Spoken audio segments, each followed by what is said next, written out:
Boa tarde, capitalistas e capitalistas. Aqui é Mário Goulart. Estamos na nossa segunda edição do Happy Hour do Analisto e eu já começo aqui servindo uma cerveja gelada para essa sexta-feira. Depois de uma semana intensa aí, uma semana bem interessante, eu começo aí com um brinde para todo mundo, saúde, um bom fim de semana.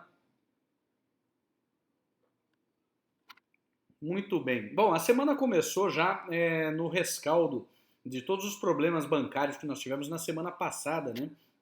Tivemos aí o Silicon Valley Bank, depois o Credit Suisse, que foi incorporado pela Union de Banco Suisse, uma confusão danada.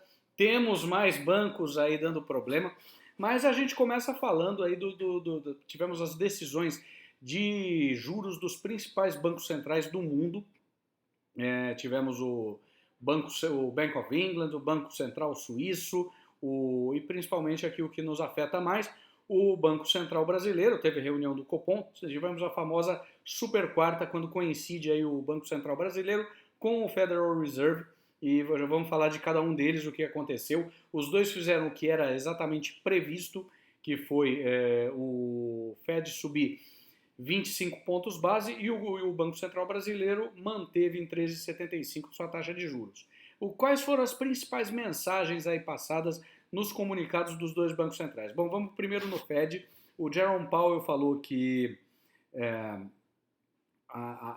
as garantias de liquidez aos bancos vão ser mantidas, que o sistema não vai quebrar, que as ações referentes aos bancos foram bem executadas, porém ele menciona e ele enfatiza que a inflação continua aí muito ativa, o mercado de trabalho continua muito aquecido nos Estados Unidos, então não é hora ainda de se pensar em cortes de juros. Ele mesmo diz que ele não vê a possibilidade de cortes de juros no ano de 2023, inclusive que poderia haver mais aumentos. O mercado também, parte do mercado precifica mais aumentos. Existe aí uma dicotomia. Muita gente fala que os aumentos de juros param porque ele estaria causando um impacto na liquidez dos bancos através da implosão de suas carteiras de crédito, mas e outros acham que esses cortes ainda devem continuar na medida que a inflação não cede. Então, isso aí causou num primeiro momento aí um choque forte, bolsas nos Estados Unidos caindo forte, mas a coisa parece controlada. Hoje, inclusive, as bolsas subiram, tal. Temos aí as bolsas americanas tiveram uma subida leve. Parece que o mercado conseguiu absorver essas mensagens do Fed. Já aqui no Brasil, o bicho pegou um pouco mais sério. Por quê? Porque dentro a gente vem acompanhando desde a posse do Luiz Inácio, ele vem criticando, ele vem fazendo uma série de críticas nada veladas, né? Ele tem sido bem direto em relação à atuação do Roberto Campos Neto em relação aos juros. Ele diz que. E ele elegeu o Roberto Campos Neto, de novo, gente, não estou fazendo aqui um juízo político de valor, por favor, mas a gente precisa falar de política, da situação política para entender a economia. Isso é uma coisa que eu vou sempre relembrar. A gente não escapa do comentário político. Então, você tem o Luiz Inácio, ele vem criticando abertamente, inclusive com formas bastante que eu considero deselegantes de se referir ao Roberto Campos Neto, que ele só fala aquele cidadão, esse cidadão, aquela retórica do lulismo que eu acho até extremamente cansativa, né? Aquela repetição do neste país. Que país? Neste qual? Existe outro? Ele está falando do Brasil, não é neste país, é no Brasil, mas tudo bem. Eu acho uma retórica cansativa, uma retórica chata, né? Mas ele vem insistindo nessas críticas. Bom, o Roberto Campos Neto, ele deu uma retaliada, não só ele manter, ele dentro do Copom, lógico, ele não é só ele, o Conselho de Política Monetária, mas quem lidera é o presidente do Banco Central, e ele reafirmou, ele não baixou os juros e ele ainda foi muito duro nas suas mensagens, no sentido de que, enquanto não tiver um arcabouço de gastos, aí, um arcabouço fiscal muito bem definido e também uma sinalização de que a inflação está cedendo, ele não vai baixar juros. Foi bastante dura a mensagem. Isso inflamou o ambiente político, os dirigentes do PT ficaram possessos, Luiz Inácio ficou possesso e continua. Eu acho que a gente vai ter ainda muitas chuvas e trovoadas até essa situação se dissipar um pouco, né? Mas isso tem também a ver com a questão do arcabouço fiscal que foi apresentado na sexta-feira, a gente falou no happy hour passado, e o Luiz Inácio falou que empurrou com a barriga, falou que só depois que ele voltar da China, bom, a viagem dele para a China, a gente ficou sabendo agora à tarde que não aconteceu hoje, vai acontecer só depois que ele melhorar da pneumonia, né? E essa é a situação. O governo ele não quer falar em uma redução expressiva de gastos e ele quer forçar que o Banco Central seja mais seja um pouco menos hawkish com a inflação, né?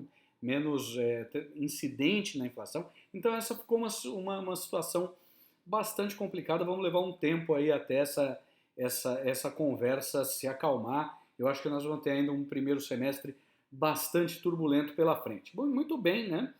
Tivemos também a questão aí dos bancos. Hoje tivemos o Deutsche Bank, na Alemanha, dando problema, chegou a cair aí 9%, quase 10%, já tinha caído no dia anterior, com preocupações aí de inadimplência de crédito, e mais um banco, né?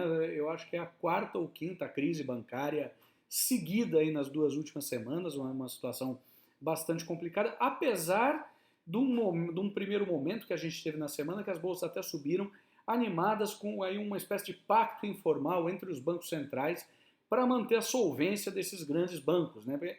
E no fim das contas eles são os too big to fail, eles são os muito grandes para quebrar, então uma possível quebra de um deles causaria um efeito dominó, que foi o que aconteceu na crise, o pessoal que não lembra bem da crise de 2008, né?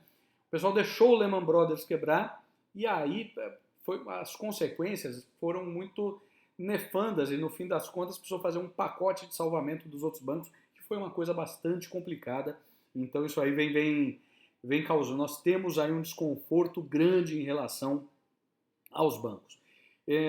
Tivemos também, outra de Luiz Inácio, né, que talvez tenha até precedido, foi na terça-feira, ele foi chamado para dar uma entrevista para o portal Brasil 247, que é um portal de esquerda. E, óbvio, eu até antecipei no Expresso do Analista, porque eu falei, gente, prepara aí para chuvas e trovoadas, porque ele vai dar de novo declarações que agradam muito ao seu público, que é o público que assiste. O público que gosta do Luiz Inácio é um público que assiste o Brasil 247, né? Um público ideologizado à esquerda, um pessoal que gosta disso aí. Então isso causou turbulências no mercado, porque ele falou de reestatizar a Eletrobras, isso causou um estresse danado nas ações da empresa.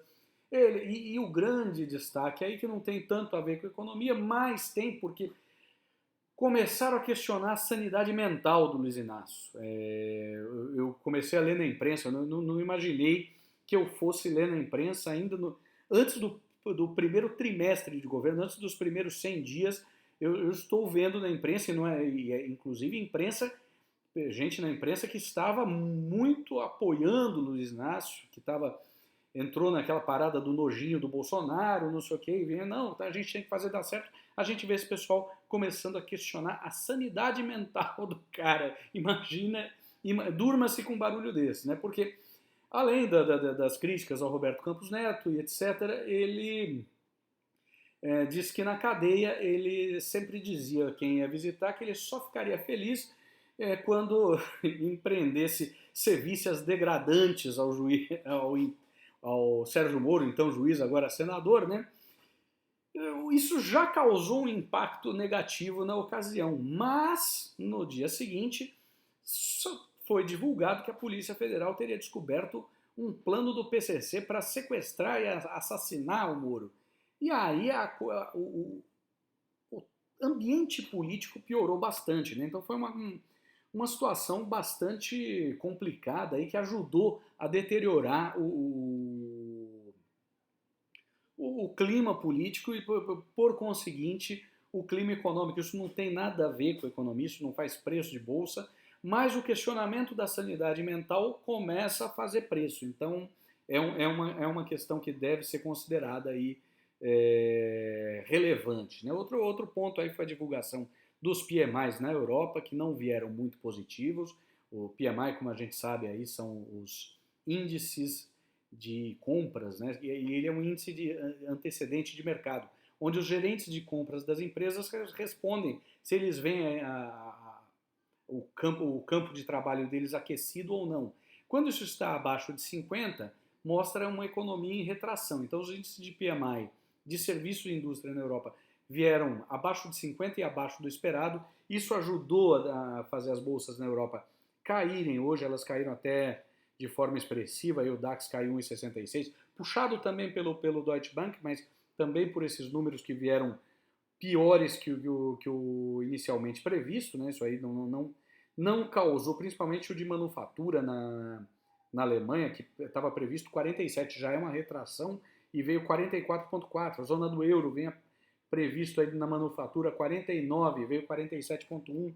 Então foi uma situação que ajudou a piorar o ambiente econômico na Europa. Esse é um fator relevante aí. Outro fator relevante aí que foi interessante, o pessoal gostou muito, foi uma ressurgência das criptomoedas, do Bitcoin ou outros, apesar de estarem caindo nesse momento, mas eles deram um salto grande aí nesse momento de incerteza dos bancos, que fez com que os defensores das criptomoedas Bitcoin ou outros, eles tenham se sentido assim, estamos provando a tese de que isso é uma reserva de valor interessante, né? Outra reserva de valor interessante que deu o que falar foi o ouro, que deu uma subida boa, chegou aí no patamar dos $2.000, agora parece estar um pouco estacionado nesse valor, mas é um ativo que se valoriza em momentos de incerteza. Então eu acho que essas são as principais, aí eu não quero passar, eu não quero chegar nos 15 minutos, happy hour tem que ser curtinho, tem que ser agradável, meio bem-humorado, falar um pouco de besteira aí. Então eu acho que essas são as principais mensagens da semana.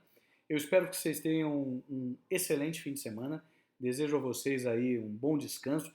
Semana que vem tem mais, bastante estresse, um brinde a todo mundo. E até segunda-feira que vem, segunda de manhã, com o Expresso do Analista. Obrigado, um abraço para todo mundo.